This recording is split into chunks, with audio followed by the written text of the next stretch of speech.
Have you ever wanted to have a stronger connection with your intuition, to make wise choices for yourself? You need to learn and practice in a supportive environment. My workshops bring you together with other like-minded women to learn and grow in your self-confidence, ease, and trust of your intuition.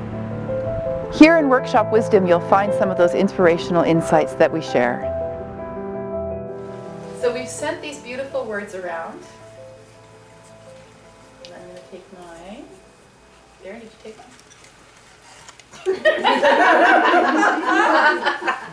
No? Okay, have a look at your words. Have a look at your word. Let's go quickly around the circle and say your word out loud, please, starting with you, Amanda. I don't have a word. Responsibility. Oh. Okay. You get to make up your own word. You have the storyboard. You thought you did something wrong, didn't you? I knew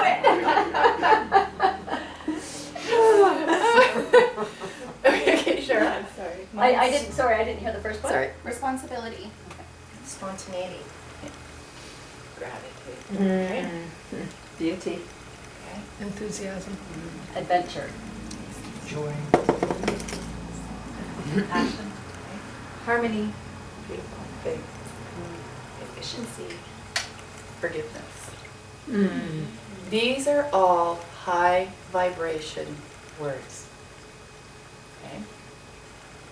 There are in the English language, actually in any language, but right now we're speaking English, high vibration words, neutral words, and low vibration words.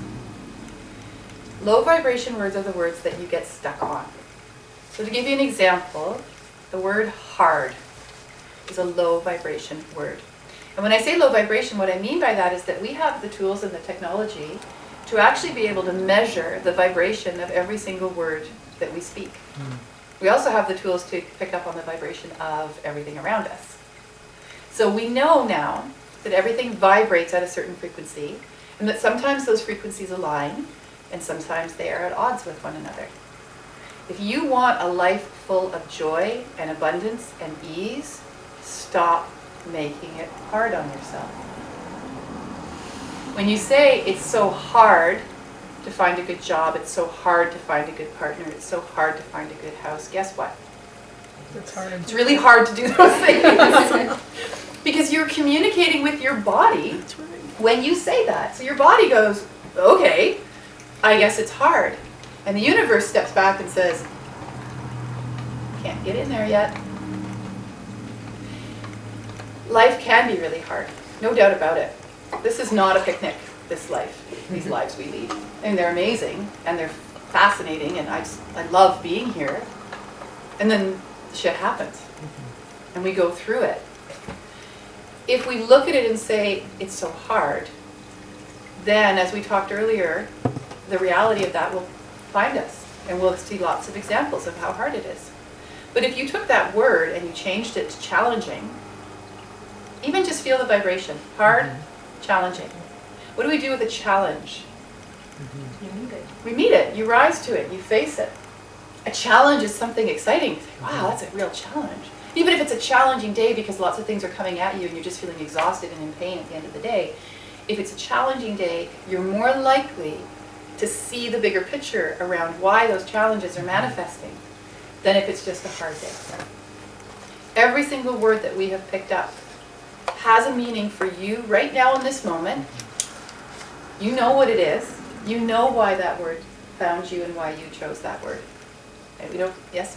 I just wanted to even take even challenging up to the next notch, and you could just call it interesting. Absolutely. Oh, this is an interesting day. Yes. Exactly. Thank you. Yeah. Or this is really curious. I'm really curious about this. Here come my goosebumps in response to what you said. Totally. There's a Chinese proverb that says, may you live in interesting times, and it's meant to be an insult. I see that as really, what a compliment. I would love to live in interesting times. I think I do live in interesting times. And so when I look at my life, and I look at all the things that I've experienced in my life, I could just take that list, and this is one of the things we're going to be doing, and I could just see the events, and I could go, wow, what the hell was she thinking when she got here? Look at all this stuff and these experiences that she's had, and oh my God. Or I could write that list, and just like Shayu said, I could go, It's really interesting. Wow, why did I call that in? Or look for the pattern in all of these events that have occurred in my life and say, so what's my theme in this lifetime? What am I here to learn? What am I here to know about? Because I can say that my experiences are actually external from myself. They don't define me. They don't say who I am to anybody else. They're only mine, and my relationship to them belongs to me. I own it. So when my parents divorced when I was 15, I could choose to look at that and say, that's why I had such a rough childhood or whatever. I mean, my parents did divorce at 15, but I didn't have a rough childhood. Teenage years were a little rocky. And I could say, well, it's all their fault. And I could say it's because of that. It's because of that that I left my marriage, because relationships don't work. I could have gone down that path, only I didn't. I looked at that experience and went, wow, here are two human beings who really got themselves to a place in their lives where they no longer were together. So why try? I mean, not like give up, but it's just like, look, if you get to a place where you know the energy's not there any longer, then that relationship's fulfilled its purpose. What's coming to me now is like, tell another story Yeah, about what happened and have it be one that, moves you forward. exactly.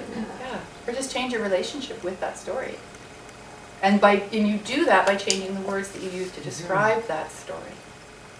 I love how the Chinese word for crisis is written with two characters, danger and opportunity. Ah, yes. Yeah, yeah. And times of transition and turmoil are full of possibilities for what's to come next. Lots of laughter, sometimes tears, always learning and growing. This is the work that I do, and I would love for you to join me. I'm Megan Edge, Master Healer, Educator, Author, and owner of Psy-Chick Healing Studio. I would love to connect with you. You can reach me by email, megan@psy-chick.net, or by phone, or you can visit my website. I really want this for you.